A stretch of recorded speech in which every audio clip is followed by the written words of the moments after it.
realmente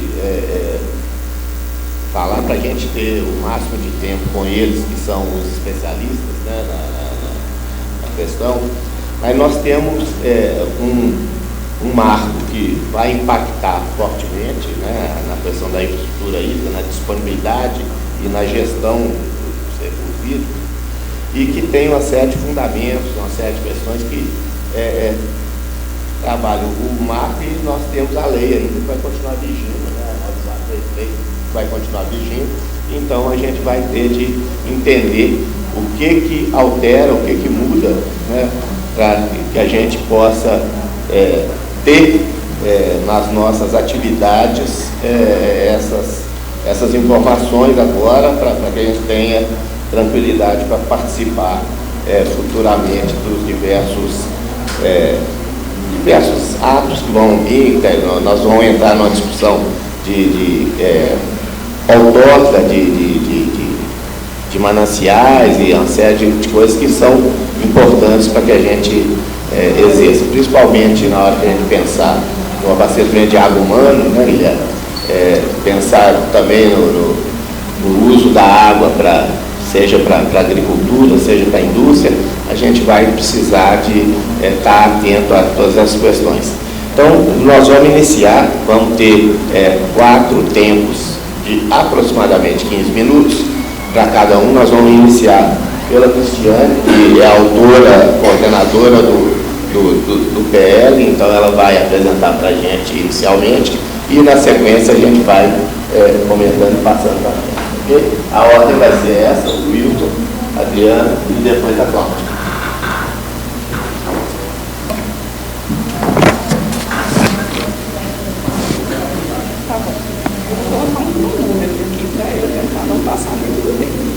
Pode deixar com o controle do tempo, ele passa.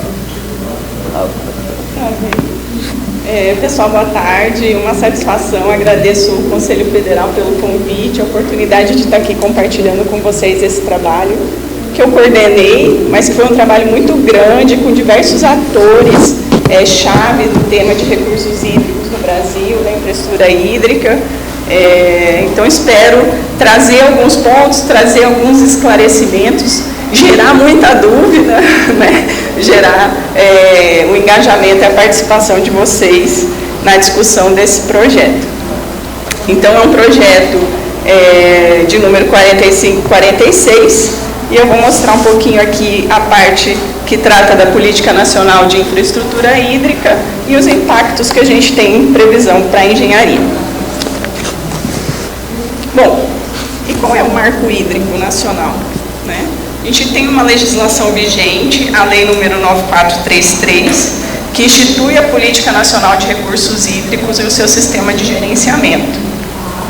É uma política que trata da gestão descentralizada e participativa da água, e traz alguns instrumentos que tratam justamente de como a gente gerenciar e garantir para a atual e para as futuras gerações o acesso a esse bem público. Então, uma lei focada na parte de gerenciamento, ela atua na regulação do acesso ao bem. E aí, a gente tem apresentado com esse projeto de lei 4546...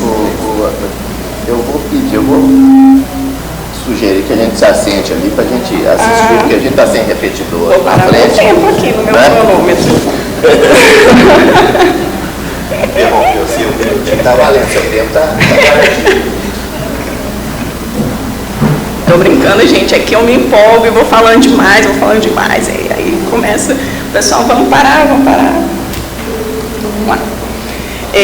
Então, a gente apresentou ao Congresso Nacional um projeto que trata da complementação desse marco hídrico nacional, que hoje tem vigente apenas a Lei 9433, para a gente instituir a Política Nacional de Infraestrutura Hídrica, dispor sobre os serviços prestados por ela, então trazer uma segurança jurídica para a organização e prestação desses serviços, com algumas alterações na própria Lei 9433, que o Wilson vai abordar com vocês, e uma atuação, então, focada na regulação da prestação do serviço. Então, somando, complementando a regulação do uso do bem público com a regulação dos serviços prestados pela infraestrutura hídrica. E aí a gente pergunta, mas precisa mesmo disso? Né? Então, eu trago uns dados aqui para vocês, que vêm os primeiros vem do Plano Nacional de Segurança Hídrica, que demonstram para a gente a população em risco com relação ao abastecimento de água e a produção, tanto agrícola quanto industrial, em risco, que demonstra para a gente ainda o quanto a gente precisa avançar em garantir a segurança hídrica. A necessidade de investimento é estimada em torno de 40 bilhões de reais até 2050. Isso em um levantamento que foi possível ser feito no Plano Nacional de Segurança Hídrica. A nossa estimativa é ainda maior. No debate com os atores-chave, a gente levantou, porque quando a gente trabalha para montar uma política pública, você tem que definir o problema social. Primeiro você define o problema. Quais são as causas desse problema e o que a gente vai fazer para solucioná-lo. Então, o problema identificado foi infraestruturas hídricas insuficientes, insustentáveis, tanto do ponto de vista financeiro, quanto econômico, quanto ambiental, ineficientes e inseguras. São todas? Não.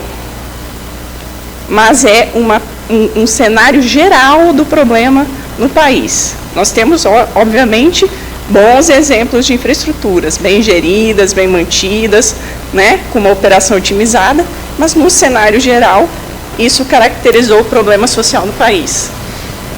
E ali eu coloquei uma foto, duas na realidade, que foi o rompimento da barragem de Algodões em 2009, que foi o grande gatilho para a aprovação da Política Nacional de Segurança de Barragens, que trouxe para a gente várias exigências para a gente atender e garantir a segurança desse tipo de infraestrutura.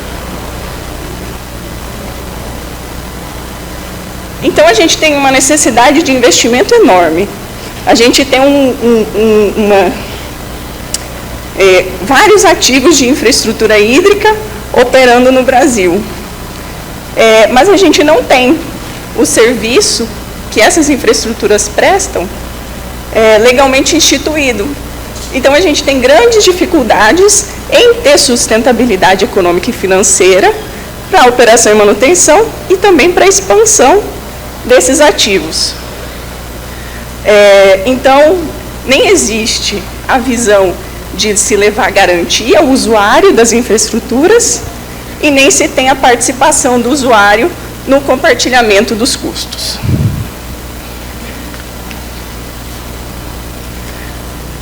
Aqui a gente traz também uma outra questão que foi chave, que a gente observa muito, os padrões internacionais. E a OCDE tem uma recomendação sobre água. Dessas recomendações que eles trazem sobre água, na nossa legislação, a única que ainda não tem amparo é essa última. Garantia do financiamento sustentável, do investimento e de preços para água e serviços hídricos. Então, o PL vem atuar justamente nisso.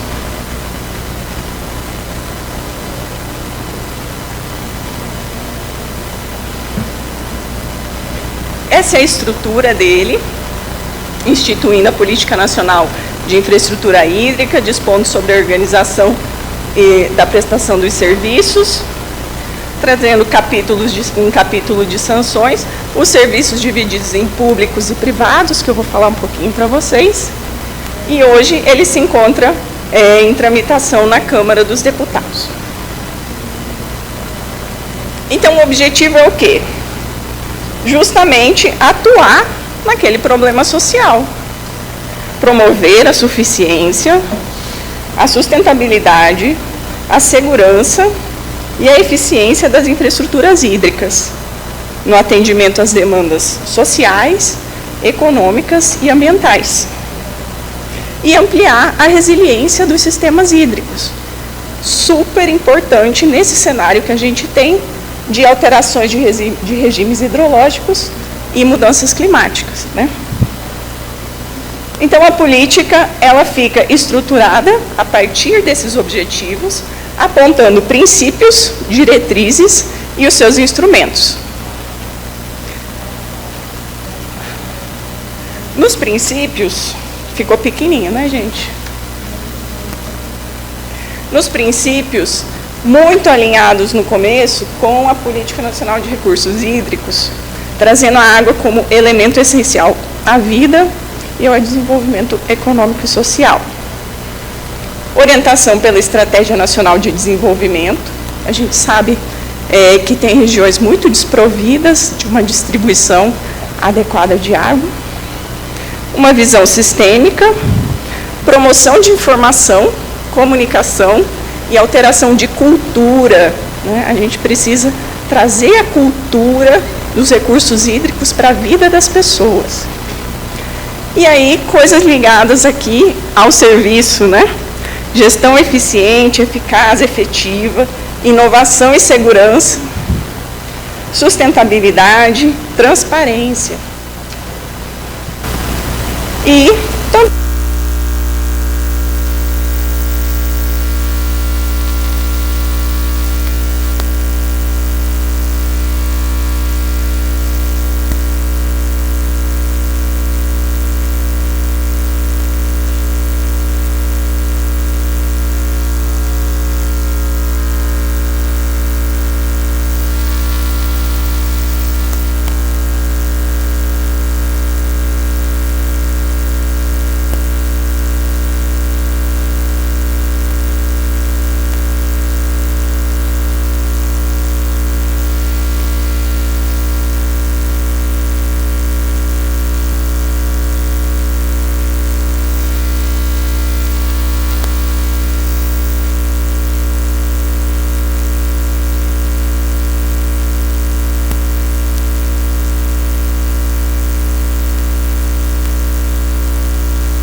atual, por exemplo, avançar na implementação da outorga, avançar na implementação da cobrança de uso de recurso hídrico, nessas duas bacias que já têm planos aprovados, mas que até o momento não se viabilizou comitês de bacia.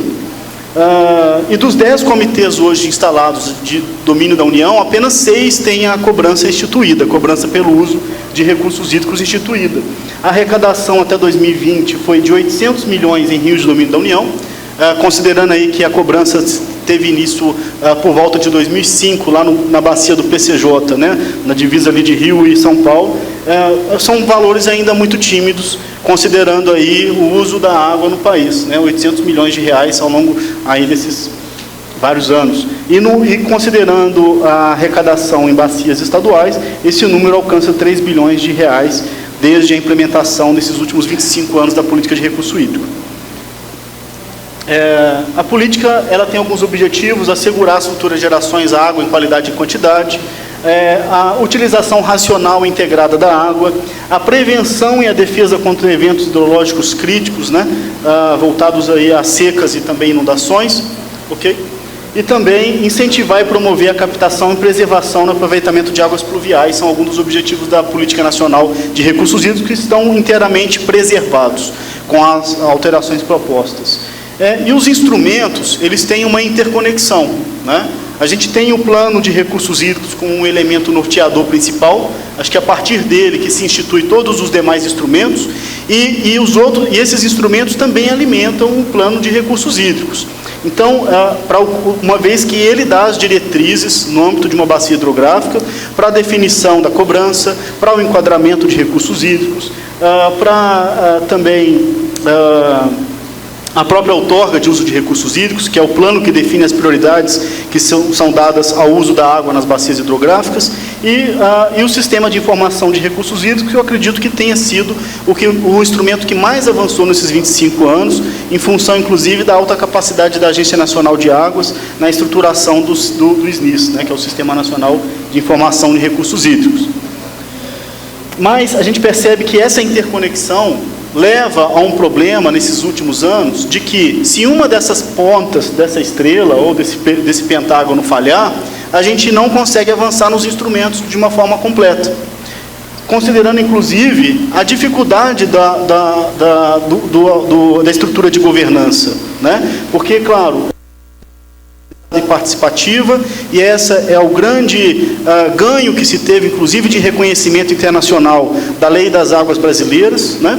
Mas a estrutura de governança, ela exige, claro, um esforço concentrado, primeiro, para ter recursos para que mova toda essa máquina, para que mova os comitês de bacia, para que mova as agências de água, para que se consiga ter recurso para implementar as ações previstas nos planos de bacia, né? Mas também as articulações interfederativas, porque, por exemplo, sobre a primeira coluna aqui nós temos os órgãos normativos deliberativos. Então, aqui, a nível nacional, o Conselho Nacional de Recursos Hídricos, e também os comitês de bacia a nível nacional, né? A nível estadual, os conselhos estaduais de recursos hídricos e os respectivos comitês de bacia. Como órgão vinculado, no caso, o Ministério do Desenvolvimento Regional hoje, que é responsável pela Secretaria Executiva do CNRH e pela própria política de recursos hídricos, e no âmbito dos estados, as várias secretarias de estado ou de meio ambiente, né, que ali tem algumas competências voltadas à gestão de águas no âmbito estadual. Como órgãos executivos, e esses são os que a gente percebe que tem a maior fragilidade na implementação dos instrumentos da política, a gente cita a Agência Nacional de Águas, que é no âmbito federal, que é uma agência robusta, mas que também tem alguns percalços pela grande missão que compete a ela de gestão de águas no Brasil inteiro. Ainda assim ela tem algumas dificuldades, seja operacionais ou de recursos humanos. E as agências de bacia de estados, a gente tem, eu diria, poucas que têm um nível de maturidade desejável para uma boa gestão de recursos hídricos, né? Então, alguns exemplos, a própria ADASA do Distrito Federal, o IGAM, lá em Minas Gerais, eu acho que são exemplos de órgãos bastante atuantes, que já desenvolveram uma certa maturidade, inclusive na implementação dos instrumentos nos seus estados. Mas a gente sabe que não é uma realidade para todo o Brasil, né? E os órgãos gestores estaduais de recursos hídricos, como eu mencionei, as agências reguladoras, né? Eu citei aqui a DASA e o IGAM, e as agências de bacia. Esse é um problema, tanto a nível federal quanto a nível estadual. A lei de 97, ela previa que a política teria teria as agências de água, né? As agências a gente chama mais de agências de bacia, a lei chama de agência de bacia, mas a gente fala mais de agências de água, que não pode se confundir com a Agência Nacional de Águas.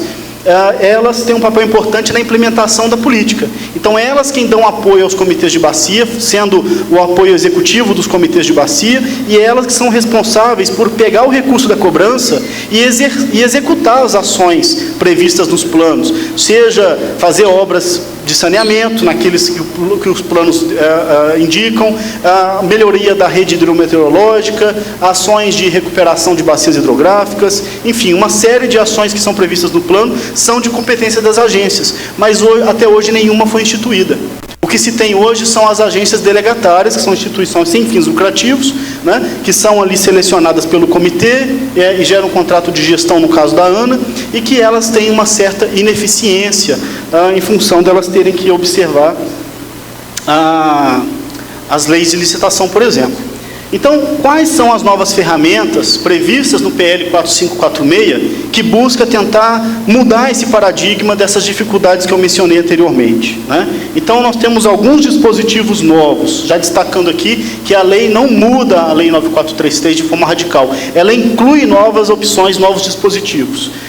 Com relação à cobrança, eu já mencionei, né, são 10 bacias que estão ali marcadas de azul escuro, são as bacias hoje que já tem cobrança em nível nacional, em rios da União. Essas de cor clara são onde já tem comitê de bacia, mas não tem a cobrança, e todo o resto do Brasil são áreas que hoje não tem comitê, não tem cobrança, né, e não tem hoje, pela Lei 9433, a possibilidade de avançar na instituição da cobrança em função de não ter comitê de bacia.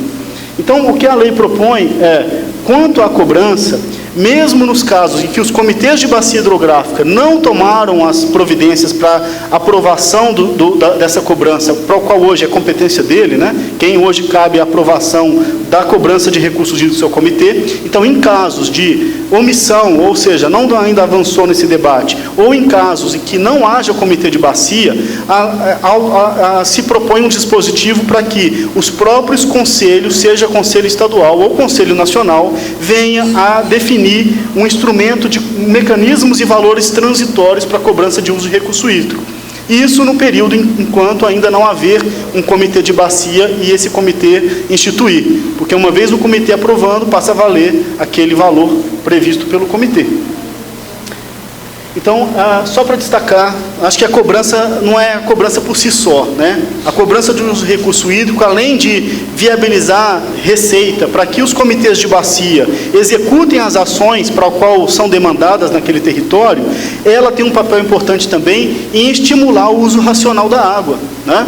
Então, esse é um elemento central e objetivo principal da cobrança de uso de recurso hídrico. Então, enquanto nós não tivermos a cobrança, o uso racional da água não é estimulado, para que as indústrias, a irrigação, venham eventualmente a realmente se dedicar a essa pauta de uso racional. Sobre o instrumento planos de recursos hídricos, a única inovação do projeto de lei é que os planos de bacia, que são aqueles elaborados no âmbito ali dos comitês de bacia, eles venham a ser aprovados também nos respectivos conselhos estaduais. Assim já é para os outros instrumentos. A cobrança, quando é aprovada no comitê, ela vai à aprovação do conselho competente. O enquadramento, quando é aprovado no comitê, também vai à apreciação do conselho. E essa aprovação também no Conselho dos Planos, ela é importante porque existem vários compromissos que estão sendo previstos lá no plano feito no âmbito do comitê, que precisa do agente público que está dentro do Conselho Nacional ou do Conselho Estadual também se empoderar e ter um compromisso de atuar nele. Então, essa apreciação no nível de conselho, ela é importante para trazer também esse empoderamento, esse compromisso na aplicação de esforços para executar aquele plano e também promover as articulações que são necessárias entre plano de bacia, plano estadual e plano nacional de recursos hídricos. Vou correr um pouquinho aqui, que eu não quero extrapolar meu tempo.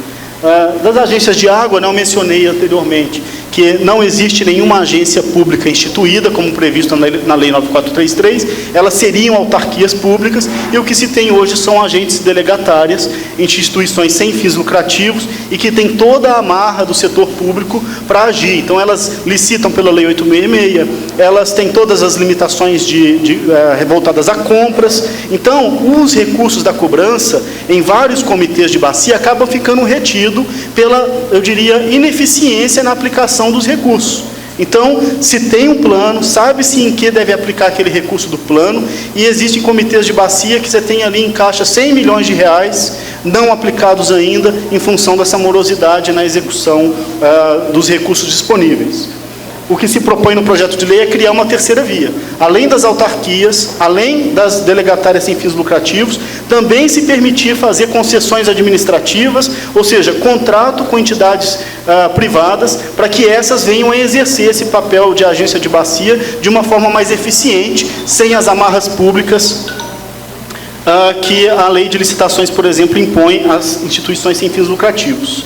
Então, a gente espera que isso daqui seja um incentivo, inclusive, para que o usuário veja a importância no pagamento da cobrança. Porque qual é o debate hoje? O usuário da indústria se vê pagando o recurso da cobrança, mas ele não vê o retorno para a bacia hidrográfica, o recurso fica lá retido, sem aplicação.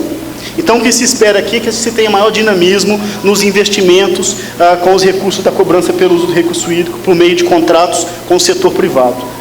A outorga de direito de recursos hídricos não tem nenhuma mudança estrutural. A única questão é que ela passa-se a ter um compartilhamento das informações da outorga com o prestador do serviço hídrico, ou seja, o prestador do serviço de barragens ou sistemas adutores, para compatibilizar esse sistema de informação e viabilizar, por exemplo, a cobrança tanto de recursos hídricos quanto da tarifa de serviço hídrico no mesmo boleto, né? Então, foi um dispositivo que se incluiu na Lei 9433, e a outra questão, o artigo 15 já prevê que se pode suspender total ou parcialmente a outorga, no caso de inadimplência, por exemplo, e o que se coloca é que se haver também inadimplência no pagamento do serviço hídrico, essa outorga também pode vir a ser suspensa. Esse é um dispositivo novo incluído na 9433, não vou mencionar aqui o artigo 15 para concluir. E o último instrumento, e talvez seja o que tem maior crítica do setor de recursos hídricos, é a cessão onerosa de direito de recursos hídricos. Esse é um instrumento totalmente novo, incluído como proposta do 6º instrumento da Lei de Recursos Hídricos. É um instrumento que foi discutido com a equipe da Agência Nacional de Águas, em função de um projeto de lei que tramitava há algum tempo já no Congresso Nacional, e a gente fez algumas melhorias nessa proposição. O que vem a ser essa cessão onerosa? Em casos em que haja a restrição no uso de recurso hídrico, se poderá, com a regulamentação desse instrumento, haver uma compensação financeira entre usuários, de forma que algum usuário que já detenha a outorga, ele possa vir a ceder essa outorga para um segundo usuário, e inclusive sendo compensado financeiramente sobre essa disponibilização da outorga. Então, um exemplo, só para ser claro, aqui se tem um procedimento de outorga normal, numa bacia hidrográfica que tem lá 30 metros cúbicos de disponibilidade hídrica, que já foi totalmente outorgada, ou seja, não tem mais disponibilidade para novas outorgas. Havendo uma situação de crise hídrica, se tem que se preservar o uso prioritário. Então, o usuário 1, que tem 10 metros cúbicos, ele é o usuário do saneamento. Você não pode ir lá e pedir para o usuário do saneamento parar de abastecer as cidades. Então, se corta, a própria lei já prevê isso, se reduz a disponibilidade para o usuário não prioritário, indústria, irrigação, né? E aí, nesse caso, se cortou 4 metros cúbicos de água. O usuário que ali planta uva, se ele não manter a irrigação das videiras dele no período, ele vai perder o plantel dele, que ele levou 5, 6 anos para formar. Enquanto um usuário que está plantando milho, que é uma cultura sazonal, eventualmente ele nem está usando a outorga dele naquele período, que ele tem um período ali de janela de irrigação da cultura dele. Então, ele poderia vir a ceder essa outorga para o usuário, que teria disponibilidade, que teria mais necessidade de água e manutenção do seu consumo. E ele poderia vir a ser compensado financeiramente, o usuário que está irrigando milho, em função dessa cessão. Então, esse instrumento ele vai ser regulamentado pelos conselhos estaduais, ou seja, estados que porventura avaliem que esse instrumento não é viável em seu estado, e aí que eu menciono estados que têm rios intermitentes, né? Paraíba, Ceará, não sei se faz sentido um instrumento como esse, mas em regiões que já se tem uma crise instalada, como aqui em Goiás, em algumas bacias, como aqui na bacia do São Marcos, e outras bacias hidrográficas, por exemplo, em Minas, a gente entende que é um instrumento viável, uma vez que já se tem um conflito instalado na região. Então, observações relevantes, não se altera nenhuma competência dos comitês de bacia hidrográfica com esse projeto de lei. Todas as propostas são dispositivos novos, como já mencionei, e todos carecem de regulamentação, ou seja, um amplo debate dentro dos conselhos para a sua regulamentação. Impactos para a engenharia, acho que a Cristiane já mencionou alguns que também são semelhantes. Então, vai se ampliar a demanda por profissionais voltados à gestão de recursos hídricos, se aumenta, a gente se espera que tenha um maior investimento de recursos da cobrança em ações dos planos de recursos hídricos, então se espera ampliar o mercado de investimento em infraestrutura hídrica e também infraestrutura civil. Ampliação de investimentos em obras e serviços de engenharia, já mencionei, estruturação de consultorias para desenvolver planos, para desenvolver estudos voltados à cobrança, enfim, a gente entende que tem aí um mercado a ser criado e ampliado com esse projeto de lei. Obrigado, desculpa pela passagem do tempo. Obrigado, Wilson. Agora nós vamos ouvimos do ponto de vista da elaboração, né, de quem estudou e elaborou o projeto de lei. Agora nós vamos ouvir também quem estudou o projeto de lei e que vai fazer algumas críticas construtivas, colaborativas, que é assim que foi a Adriana chamou. Por favor, vamos lá, engenheira florestal, Adriana.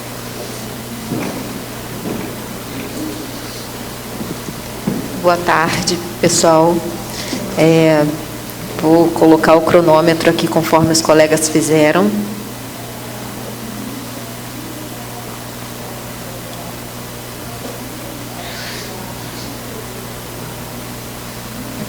(14 minutinhos). Antes de começar, eu quero agradecer ao Conselho Federal, né, de Engenharia e Agronomia pelo convite. Quero agradecer ao moderador, o Sr. Gilson, parabenizar os colegas, também agradecer pela acolhida, agradecer a todos vocês aqui presentes, incluindo quem está de forma híbrida nesse momento assistindo.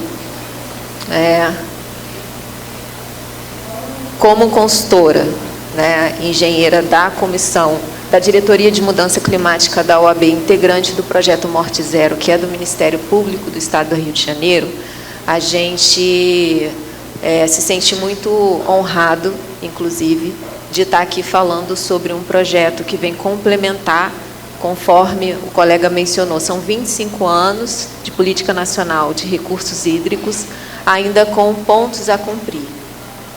Então, é sempre um grande ganho para os colegas da engenharia, de um modo geral, tratar esse assunto de maneira participativa, né, de modo que vocês também possam fazer parte desse processo de construção. Como engenheira florestal, né, eu vou aí fazer uma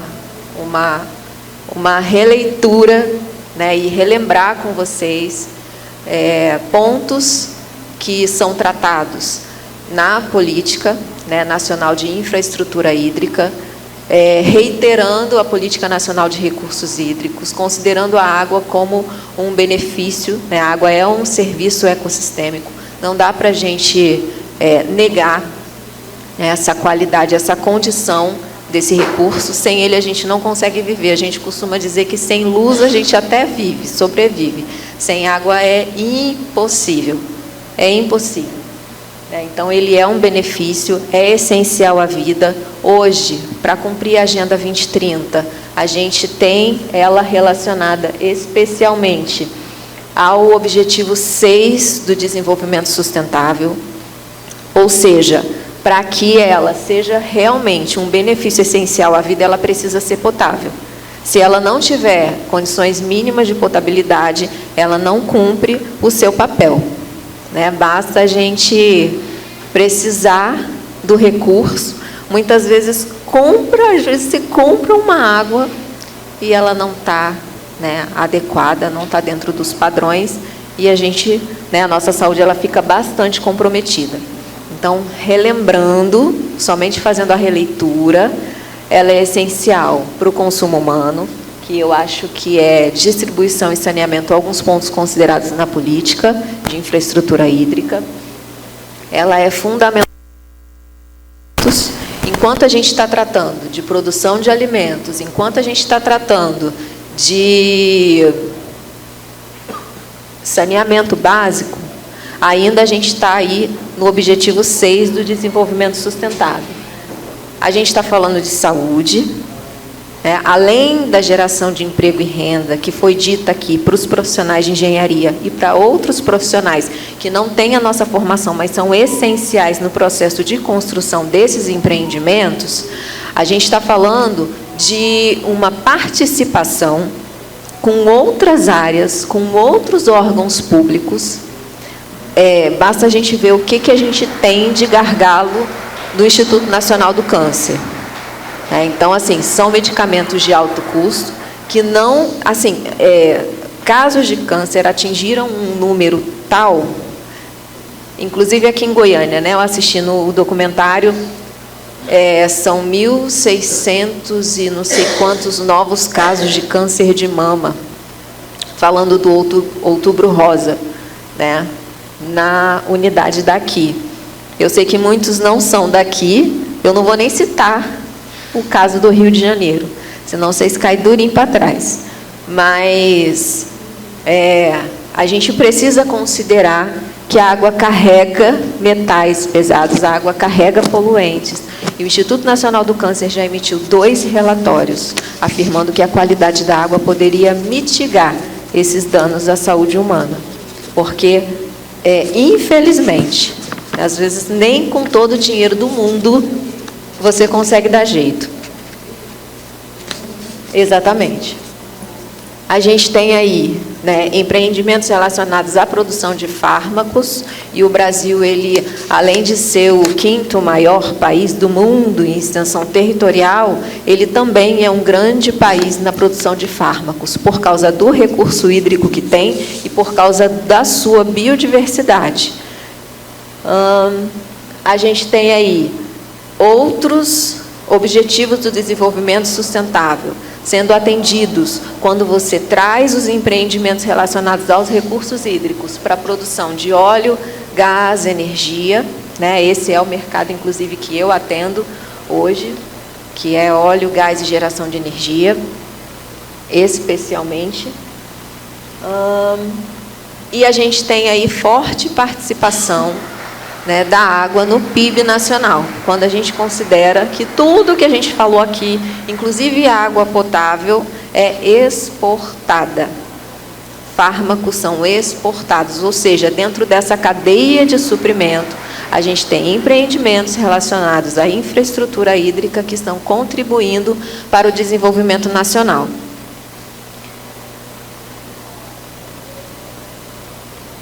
Então, eu acabo trazendo, né, o artigo 3º, porque a fonte veio um pouquinho diferente aqui, mas eu destaco aqui o acesso, né, ao serviço hídrico adequado, trazendo aí da Política Nacional de Infraestrutura Hídrica. E o grande destaque para defender, né, do recurso hídrico ser utilizado por empreendedores para defender interesses individuais ou coletivos, né? E aí eu acrescento um e ou coletivos, porque todo interesse individual relacionado a recursos hídricos, ele atende interesses transindividuais, ou seja, tudo que eu faço em relação ao recurso hídrico, eu não estou fazendo só por mim. Então, são interesses individuais e coletivos.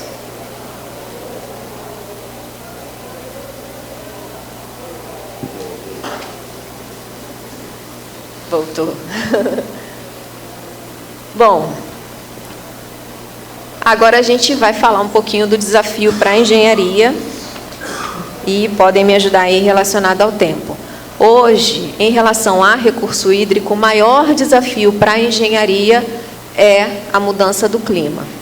Porque se eu estou falando de empreendimento que envolve o recurso hídrico, eu tenho aí os desastres hidrológicos sendo responsáveis pelo maior número de mortes no mundo. Especialmente no Brasil, a gente tem aí dados só desse ano de 2022, 236 pessoas na região serrana do Rio de Janeiro, se eu não contar a Bahia.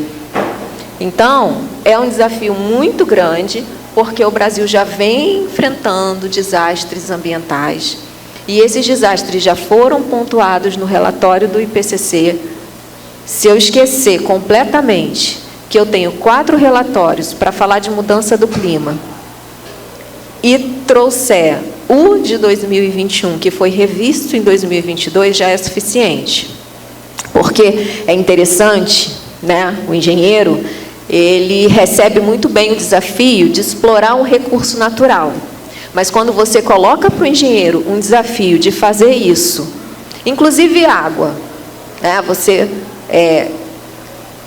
chama uma concessionária, explica para ela que ela está tirando uma água quase potável do recurso natural e precisa entregar ela com as mesmas condições de potabilidade, a gente fica sem entender como é que o engenheiro tem a capacidade de explorar e não tem a capacidade de devolver, muitas vezes, da forma como ele retirou. Porque tecnologia para isso nós temos. Né? Então, assim, não dá para passar da nossa identidade, no nosso CREA, uma falta de compromisso com um processo que ainda faz parte do planejamento em engenharia. Eu costumo dizer isso na empresa onde eu trabalho. A gente sai, vai lá na rocha, cata. Olha, e depois? Será que é tão difícil entregar o benefício com as condições dentro daquilo que a gente retirou? Certamente que não. Certamente que não. A gente só precisa de processo. O que mais preocupa, né, é que o relatório do IPCC, ele indica que, de 2021, em 100 anos, eu iria subir cerca de 9 metros, no pior cenário, 15. Eu, como pesquisadora integrante do grupo do IPCC, fiquei pensando, poxa, será que o professor Paulo Artacho está correto? Porque ele é um físico. Né? Então, um físico falando de meio ambiente, na Bahia, esse ano, subiu 9 metros. Não demorou nem um ano, que dirá 100. Então, para nós, engenheiros, que somos altamente objetivos, esses dados são importantes para poder ter planejamento e, conforme foi dito aqui, geração de emprego e renda dentro da área da engenharia, considerando que a engenharia também tem a parte das agrárias. Formados engenheiros não só florestais, mas ambientais, agrônomos, gestores, que vêm integrar o time daquela engenharia mais, né, considerada mais calculista, como engenheiros civis. O meu filho é engenheiro civil e a gente conversa muito sobre isso. É quase, né? Aqui eu já trago, né, por exemplo, você imagina um engenheiro que planeja uma cidade como o Paquistão, e, de repente, ele recebe uma grande quantidade de chuva, conforme recebeu há meses, com mais de 2.000 pessoas mortas e centenas de milhares de desabrigados. Então, o maior desafio para a engenharia é isso, né? Construir uma cidade com base, né, construir uma cidade com base nesse desafio. Eu trago aqui a engenharia como protagonista, entendeu? Junto com a Política Nacional de Infraestrutura Hídrica, de colocar, né, de tentar, por exemplo, no artigo 5º, adoção de soluções que estejam em harmonia com a natureza. O que é solução que esteja em harmonia com a natureza? É a solução que traz para dentro da política nacional políticas como o Código Florestal, que é a Lei 12.651, que determina que as matas ciliares precisam estar preservadas, que os recursos hídricos são área de preservação permanente. A mata ciliar em volta de um recurso que vai ser empreendimento de alguém, precisa estar contido na legislação. Precisa estar pontuado. Entendeu? Porque é uma área de preservação permanente. Por lei, é uma área que precisa estar protegida, em benefício do recurso que vai ser geração de emprego, renda para alguém.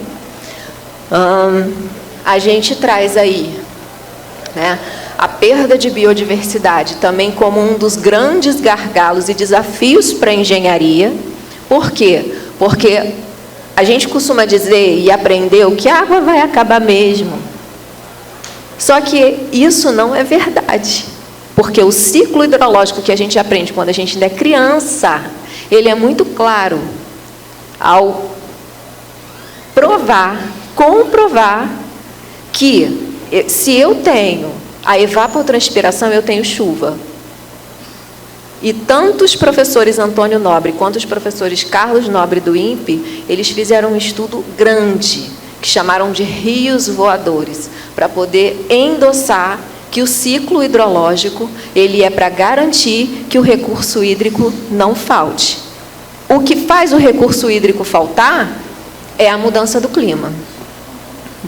Já apitou aqui, meu tempo já encerrou, né? Então eu vou, em 1 minuto, passar para vocês os grandes gargalos para o cumprimento da Política Nacional de Infraestrutura Hídrica, que é a integração com outras políticas públicas, políticas de gestão, que estão dentro das cidades. Olha, para a gente ver como eu tenho aí uma mata ciliar não preservada e como eu tenho um recurso hídrico que não garante para a população a disponibilidade com a qualidade que essa população precisa. Aí a gente tem que toda essa contaminação, ela chega em ambientes que estão ameaçados, que podem, que já estão ameaçados, inclusive, que são os manguezais. Outro gargalo que eu trago aqui são os desastres hidrológicos que eu já mostrei, que traz esses danos aí às cidades, à vida e aos oceanos. A gente tem equipe de salvamento, trabalhando especialmente em Petrópolis. A gente vê que a qualidade da água, ela não impacta só os afetados. A qualidade da água, ela impacta as equipes de busca e salvamento, que a maioria precisa passar por uma série de tratamento depois. E aí é uma questão, uma peculiaridade, que eu trago aí, mesmo de Petrópolis, e que a Política Nacional de Infraestrutura Hídrica fala muito bem, que é a questão da sazonalidade e da autonomia dos municípios para decidir. Por exemplo, se eu tenho pontualmente em Petrópolis um volume grande de água, por que eu não tenho ali uma pequena central hidrelétrica, por exemplo, que vai gerar energia pontualmente, ou seja, ela vai transformar o desastre em oportunidade. Para isso precisa de previsão. E é por isso que eu até conversei com eles, que junto com os planos de gestão de recurso hídrico, é importante já trazer análise preliminar de risco, que é uma ferramenta importante do gerenciamento de projeto e que precisa ser considerada para a tomada de decisão. Quiçá desenvolver análise preliminar de risco totalmente voltada para essa área de planejamento, já na implementação da política. Então é isso, Os pontos de atenção já foi falado aqui, eu já trouxe para vocês, A política, ela aborda o estímulo à introdução de inovações, mas a gente não está falando especialmente, e isso não só nessa, mas em muitas políticas públicas nacionais, a consideração desses novos dados simulados de mudança do clima. Por quê? Porque essa simulação é importante. Como eu falei, na Bahia, 9 metros em menos de 1 ano que o relatório foi publicado. Para mim, que trabalho com água, é extremamente desafiador.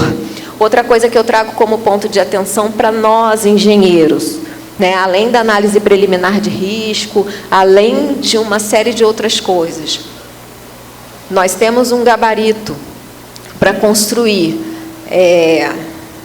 ponte, estrada, né, e toda a estrutura para poder suprir a necessidade de uma população, de quem quer que seja, de recurso hídrico. Que série climática foi utilizada para construir as nossas normas da ABNT, as nossas normas regulamentadoras? Porque quando eu levo para a estufa o meu material, quando eu construo o corpo de prova, eu estou submetendo esse corpo de prova a uma temperatura que hoje não se aplica.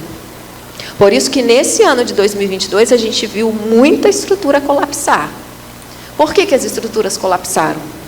Porque as condições climáticas não estavam adequadas às condições especificadas no projeto. Eu planejei com uma condição de temperatura. Eu fui para a estufa com uma temperatura que hoje não se aplica. E isso é fato. E isso é fato. Eu dou graças a Deus, né, naquela coisa, porque onde eu trabalho existe um centro de pesquisa, que está o tempo todo fazendo mistura, fazendo experimento. E a empresa acaba construindo normas técnicas internas, para que a gente consiga planejar, executar e garanta a vida útil de projeto. Hoje você não garante a vida útil de um projeto com a mistura que a gente tem, um projeto asfáltico, por exemplo, você não garante a vida útil de 20, 21 anos. E em um ano você tem que fazer manutenção. Obrigada. Muito bem. Parabéns, Adriano. Obrigado. Nós vamos agora ouvir a Cláudia, que vai falar um pouquinho da questão da correlação, né, com o nosso marco de saneamento.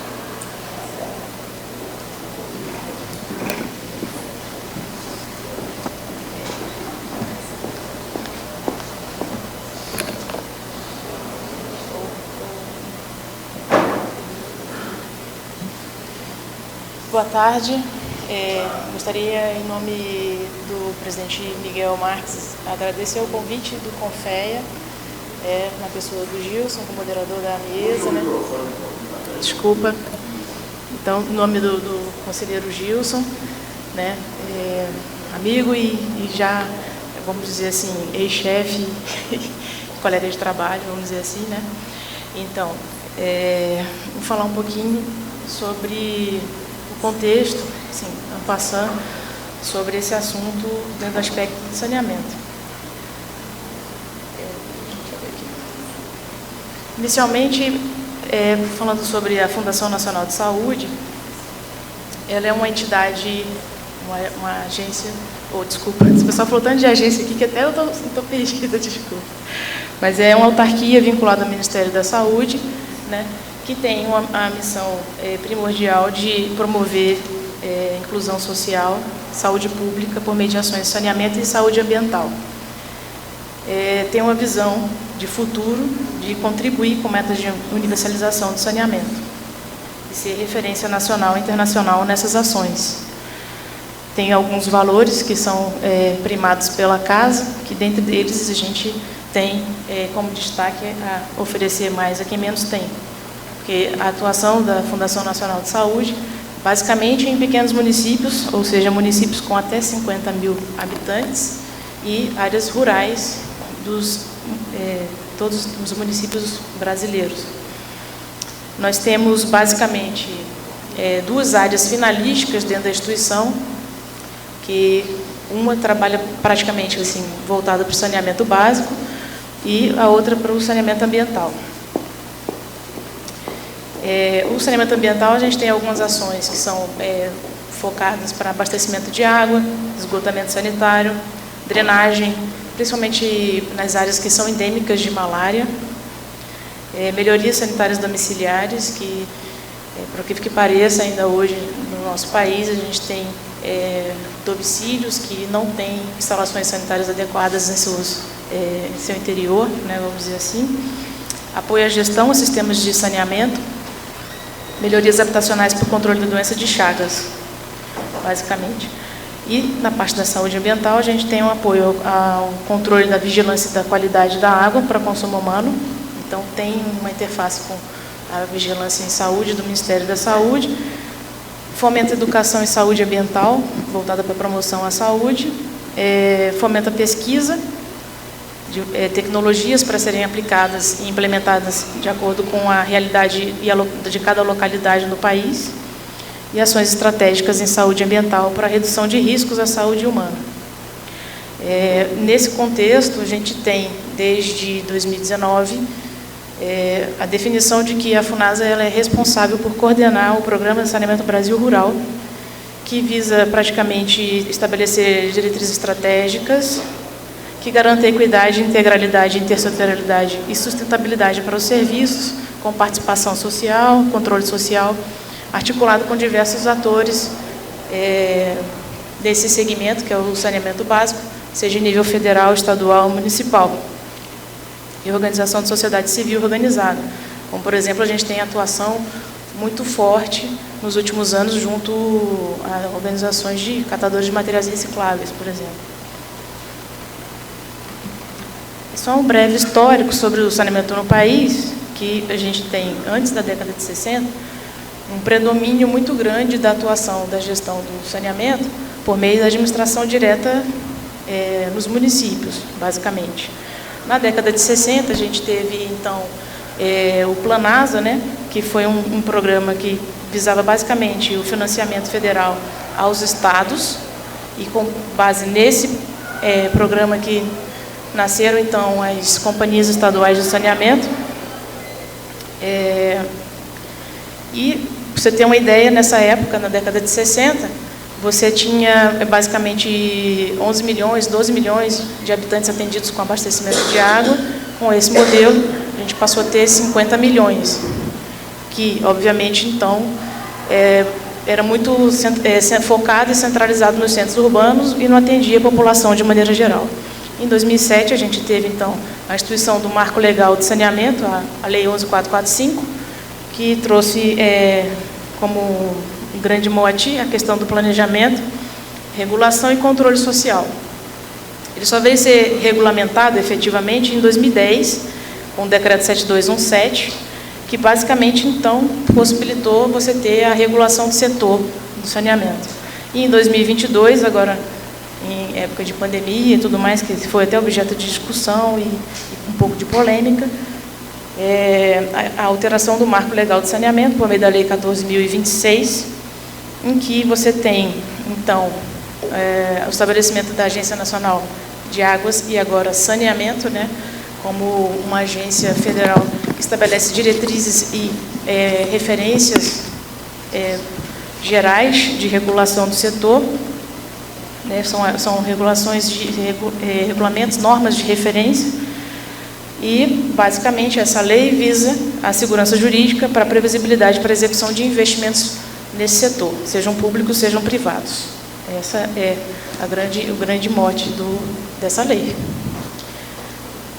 Na sequência, a gente pode, então, só para ilustrar a questão do déficit do saneamento no país, em que, na cor azul claro, a gente tem basicamente o que são as metas estabelecidas pelo Plano Nacional de Saneamento Básico, lá em 2013, com um horizonte de planejamento de 20 anos, né? E é observável que a gente tem um grande gap de necessidade de investimentos e desenvolvimento do setor para atendimento da população, de maneira geral. Isso, obviamente, vai ter impactos na saúde. Em 2019 foram registradas 273 mil internações por doenças de veiculação hídrica, 2.734 óbitos, além de 108 milhões de gastos com internações e doenças pelo SUS. Como já foi falado aqui anteriormente, a gente tem que lembrar que a gente tem, desde a Assembleia da ONU de 2015, o estabelecimento de 17 objetivos do desenvolvimento sustentável. Dentre eles são interrelacionados, né? Eles têm interação e integração. Então, por exemplo, aqui já foi falado sobre o objetivo número 6, que é de água potável e saneamento, que obviamente está intrinsecamente relacionado, por exemplo, com o objetivo número 1, que é a erradicação da pobreza. Então, a gente não pode falar de uma coisa sem falar de outra, a questão da inclusão social e desenvolvimento das nações. Então, a gente tem cada objetivo é associado a algumas metas. Então, o objetivo número 6 tem essas metas que estão aqui. A gente pode destacar algumas situações, que é a questão da universalização equitativa, do acesso à água, né? A gestão integrada de recursos hídricos em todos os níveis, a cooperação internacional, a restauração de ecossistemas, a melhoria da qualidade da água, eficiência de uso da água, né? O marco legal de saneamento, ele tem principalmente a finalidade de universalizar o acesso à prestação de serviços. Existem, é uma lei também densa, passou por alterações, mas basicamente o que visa é a universalização da prestação de serviços para a melhoria da qualidade de vida, inclusão social, desenvolvimento da população do país, né?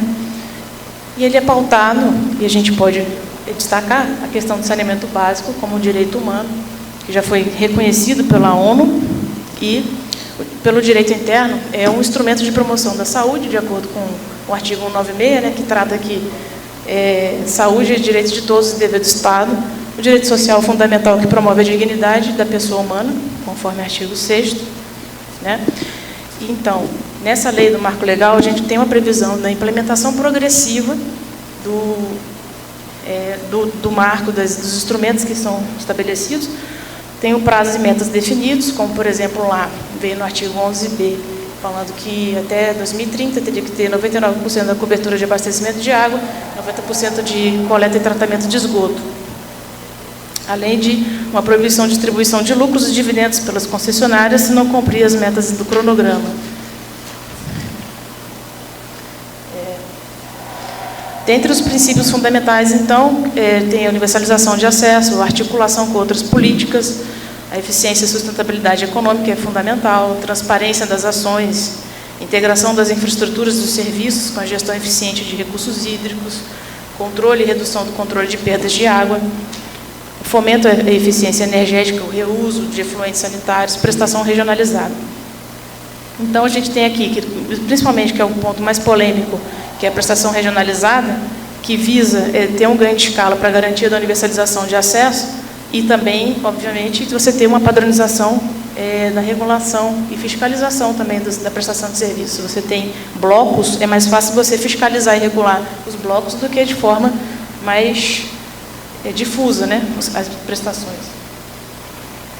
E, na verdade, a gente entende que a gente tem diversas políticas, Nacional de Recursos Hídricos, já foram falados aqui, a de segurança de barragens, também foi comentado, Nacional para a Proteção e Defesa Civil, que de certa forma indireta foi falado aqui também, sobre os eventos que você tem hidrológicos, né? Então, todas as políticas têm interface. Se você olhar até mesmo nos objetivos aqui, diretrizes da própria política de saneamento, você tem interface entre elas e, na verdade, essa política de infraestrutura, a gente entende que seja uma forma de preencher uma lacuna. Já foi falado isso aqui também. É difícil falar por último, porque todo mundo já falou razoavelmente sobre muita coisa. Então, o saneamento, o que é o saneamento nesse contexto todo? Ele é um setor usuário das infraestruturas hídricas, né? E, como tal, tem, obviamente, entre aspas, um certo interesse na questão de qualidade e quantidade, vamos dizer assim, do insumo, água, obviamente. Se você tem, então, infraestruturas que você pode possibilitar a regularização das vazões, você ter um controle de eventos extremos, sejam de inundações, sejam de escassez, isso, obviamente, é de interesse para o setor.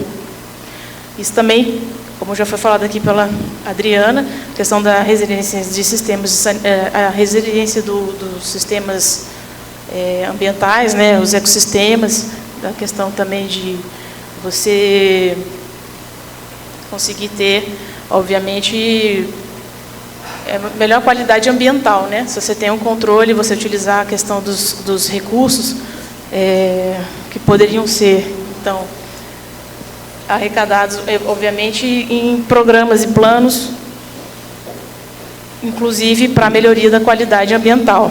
A Política Nacional de Infraestrutura Hídrica tem esses instrumentos e o que visa, basicamente, a política nacional é a sustentabilidade econômica, financeira, social.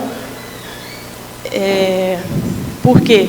Por meio desses instrumentos que já foram aqui falados anteriormente, você possibilita fomentar, então, esses planos, programas, revitalização de bacias, planos municipais de saneamento, planos de recursos hídricos.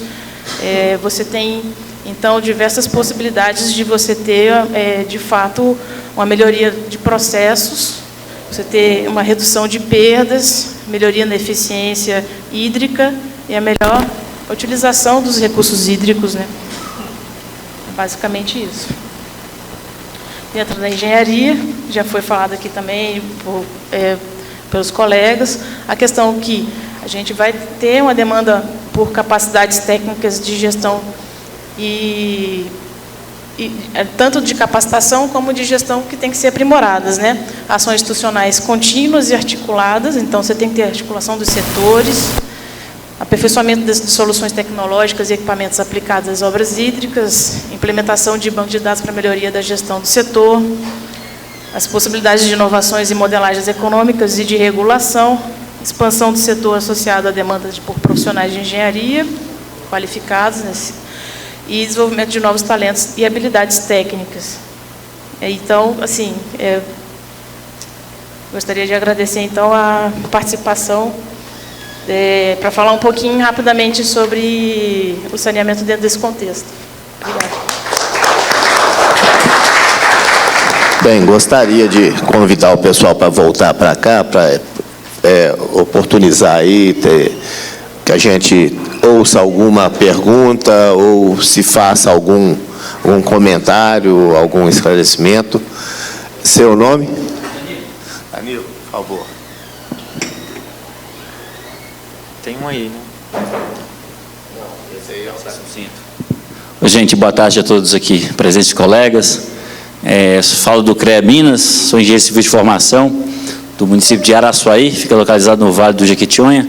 Também estou vereador no município, então eu fiquei mais atento à palestra do Wilson, da nobre colega, mas queria parabenizar a Adriana pela abordagem, que eu acho muito importante de ter esse senso crítico, e inclusive minha fala vai vir, eu quero pegar a fala da Adriana, Wilson, e transmitir para você algo que eu também não percebi ainda no PL, talvez eu não sei se ainda nós temos contribuições que possam melhorar, que é exatamente sobre a responsabilidade, né, tanto das empresas, nós profissionais, com as infraestruturas após a construção. Eu vou dar um maior exemplo aqui, até gostaria depois, deixe meu contato para a gente dialogar mais, sobre a questão da barragem do Setuba, que fica localizada exatamente na bacia do rio Araçuaí. Nós temos lá uma questão que foi construída uma infraestrutura para garantir a segurança hídrica daquela região, que está inserida ali dentro da bacia do rio Araçuaí, no caso do município de Genipapo de Minas e o de Araçuaí. E hoje nós temos, graças, né, à questão erros pós-operatórios, aí nós podemos listar N questões, mas que impactou a qualidade da água na região, impactou ali de 5 a 6 municípios. Hoje nós temos uma água amontante e a jusante, que ela está batendo 175 UNT, né? A gente sabe que a água para a agricultura, né, ela tem que ali estar no mínimo ali de turbidez de 40. Então nós estamos falando de uma bacia que ali a agricultura familiar é uma das principais, né, atividades, né, econômicas. Então você acabou também impactando um pouco a vida desses agricultores. Só que o mais grave que eu vejo é a questão das soluções que estão sendo tomadas de imediata para garantir que aquela água tenha um mínimo de condições.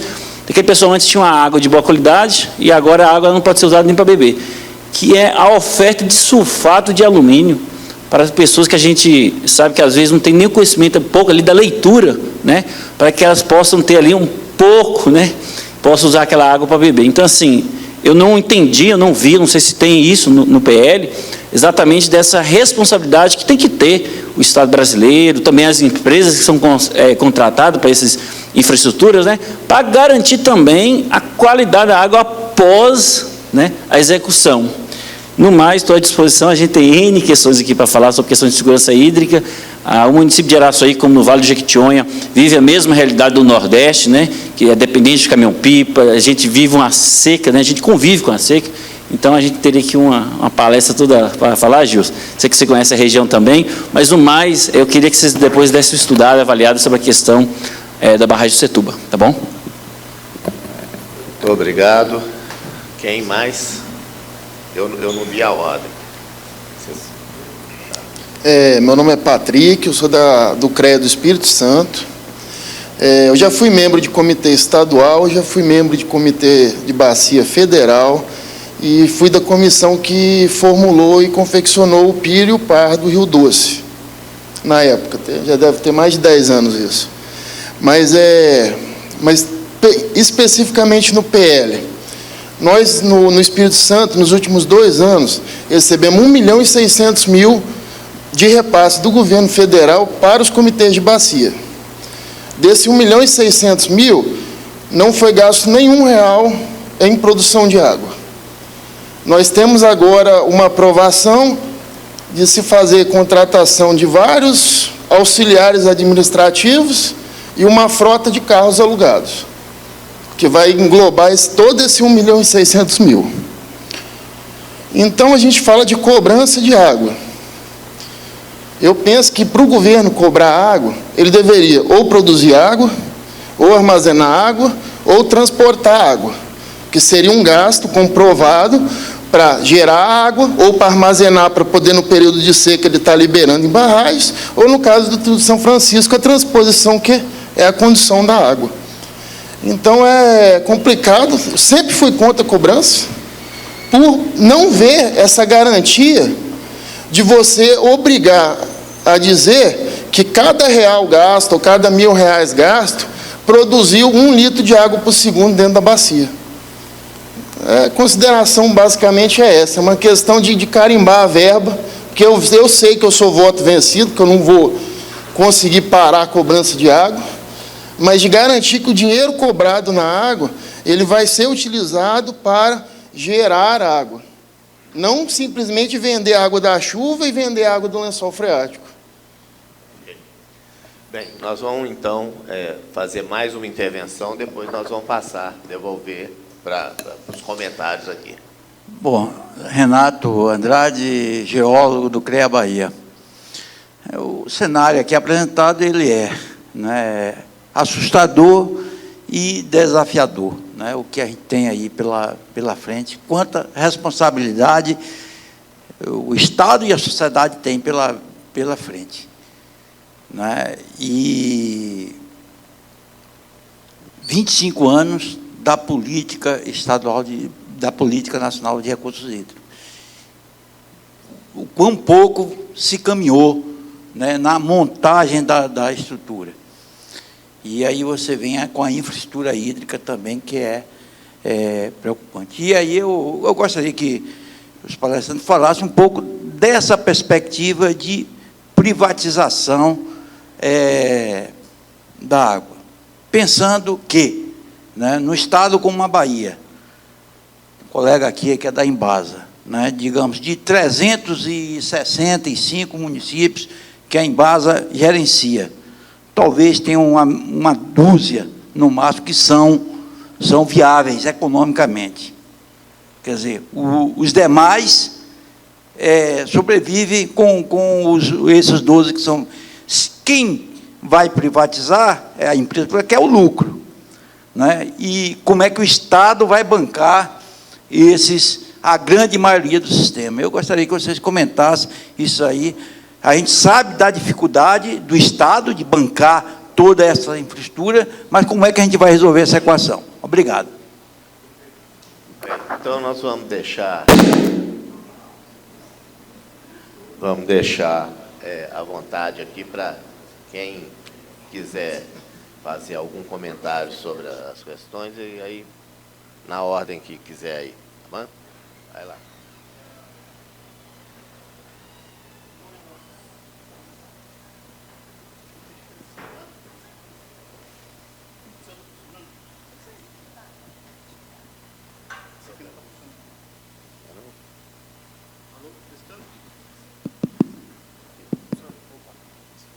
Então, acho que com relação a essa questão de Araçuaí, né? Até na época de universidade eu conhecia o município de Araçuaí em projetos,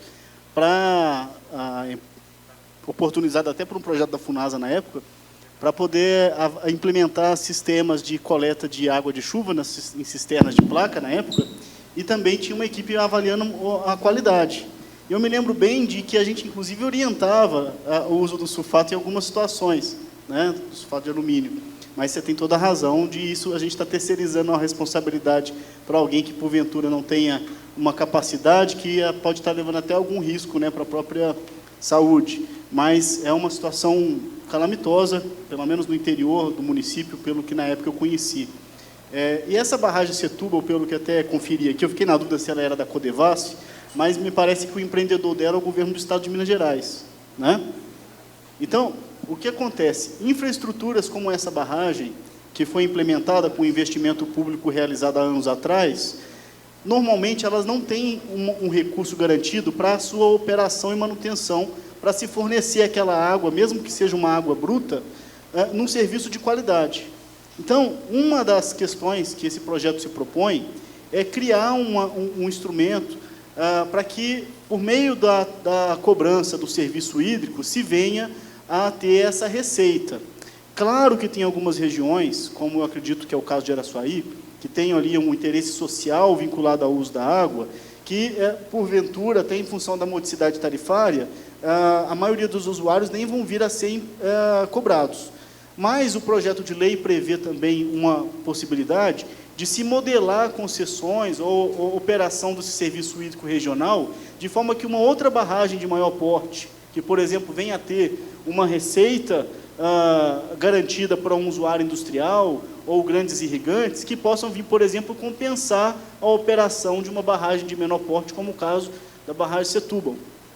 Então, assim, o que o projeto de lei ele traz, de princípio, é criar novos mecanismos para que o gestor daquele empreendimento, seja ele, na maioria dos casos, público, né, seja o governo do Estado, o DENOX, Codevasf, a própria União, tenha os instrumentos para garantir a sua receita para uma boa operação. Porque hoje, você mencionou esse caso de turbidez, possivelmente precisa ter um tratamento preliminar para o fornecimento de água com uma melhor qualidade. Ou talvez o problema seja esgoto chegando na barragem, e ali eleva nível de matéria orgânica e traz turbidez. Então, é um caso a ser estudado, mas o fato é que, sem recurso para uma boa operação e manutenção, seja ele garantido de recursos do orçamento do Estado, vindo de impostos, ou seja, nos casos que se mostre viável a cobrança por meio do serviço hídrico, ele é essencial para garantir esse bom fornecimento. Não basta o Brasil continuar só implementando barragem, construindo o sistema adutor e achar que a situação está resolvida, porque está levando um outro problema para frente, de uma má operação por falta de recursos garantidos, ou até colocando a própria população em risco, em função de riscos voltados à segurança da barragem, rompimento, como a gente percebe em várias regiões, né? Então, acho que, se eu respondi, a gente pode conversar depois também.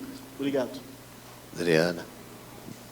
Só complementando a fala do colega, eu queria deixar claro aqui nesse momento, é que há uma integração desse tipo de projeto e desse tipo de diagnóstico que você está trazendo para a gente, que é um diagnóstico extremamente importante, há uma integração da Política Nacional de Infraestrutura Hídrica com os órgãos ambientais, que vão ser os responsáveis por emitir a licença ambiental de instalação e operação dos empreendimentos. E aí é importante dizer que, especialmente na sua região, que eu conheço, porque desde o primeiro desastre em Brumadinho, né, em Mariana, eu atuo lá naquela área, é que se você verificar nos documentos dos empreendedores, esse diagnóstico ele vai estar lá. E como medida mitigadora, se propõe a recuperação ambiental dessa qualidade da água fora dos padrões estabelecidos na resolução do CONAMA, nas resoluções do CONAMA, entendeu? E é possível que exista um termo de ajustamento de conduta para que essa qualidade ela retorne às condições que são importantes para a saúde da população.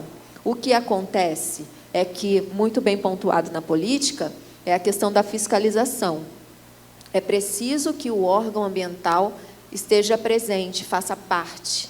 A legislação ela não diferencia empreendedor público ou privado, independente de ser o governo atuando ali. Entendeu? O diagnóstico ambiental ele vai ser realizado pelas secretarias de meio ambiente da localidade. E as medidas para poder resolver os problemas também vão constar lá. Entendeu? Então, assim, é extremamente importante trazer aqui para essa discussão, né, os gargalos enfrentados aí pelos recursos naturais e pela implantação de políticas públicas nesse sentido, quando você não vê o cumprimento de outras leis parceiras. Vou ficar de pé para enxergar melhor. Porque senão eu não enxergo o Andrade aqui, o Patrick direito. Vou comentar bem rápido. Sobre os recursos de cobrança, né? Quando a gente retoma a 9433 e vê que esses recursos, até no princípio, na origem, se pensava em colocar em empreendimentos que gerem água, que fazer uma barragem, fazer uma regularização, fazer um armazenamento, isso foi vetado. Né? Então, foi vetado na lei todo o capítulo que falava sobre rateio das obras de interesse coletivo na Lei 9433. Então, ficou essa lacuna e ficou solto lá que os comitês de bacia iam discutir como fazer esse rateio. Só que é uma insegurança jurídica e uma questão de direito administrativo e de bem público ali que é muito difícil de implementar. E a cobrança não tem gerado os recursos necessários para fazer esse tipo. Então, assim, acho que as suas dúvidas são bastante importantes e o Wilson até comentou, né? Muitas vezes o usuário pagador, ele fica, poxa, mas eu estou pagando e não estou vendo benefício nenhum desse pagamento, né? E aí o pessoal discute esse tipo de aplicação do recurso que você estava comentando. Andrade falou da privatização da água. Não se trata de privatização da água. A água é bem público, é bem ou da União ou dos estados, e está estabelecido na Constituição. Então, a gente não está tratando disso. A gente está tratando das infraestruturas que estão prestando um serviço. E como que a gente vai, para os beneficiários daquela infraestrutura, eles ajudarem a pagar a sua operação e manutenção, porque eles estão sendo beneficiados. Quando não é assim, todo mundo está pagando para o benefício de alguns. Consegui explicar um pouco melhor? Mas não é privatização da água, é um tratamento, uma remuneração de um serviço. E aí, inclusive, esse serviço nem precisa ser prestado por um agente privado. Pode ser prestado por um agente público. Ok, muito obrigado. Eu acho que a gente vai precisar também de pensar na questão da produção da água, né? Assim, proteção de nascentes e questões que são importantes de serem tratadas, que a gente precisa de ver como é que estão inseridas também. O próximo é o Guilherme, que pediu a palavra.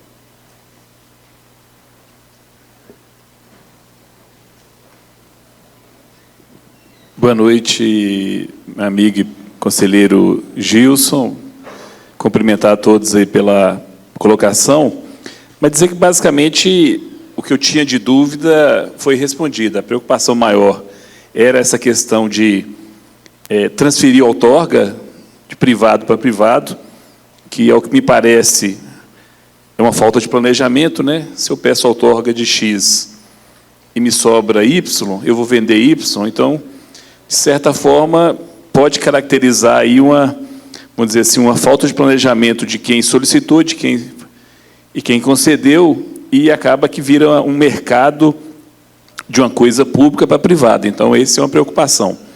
A outra também foi respondida, mas, de certa forma, a cobrança pela água tinha que ser revertido a quem produz a água, de fato, né? Ou seja, se o comitê cobra a água, ele tem que pagar aquelas pessoas que produzem. Quem produz?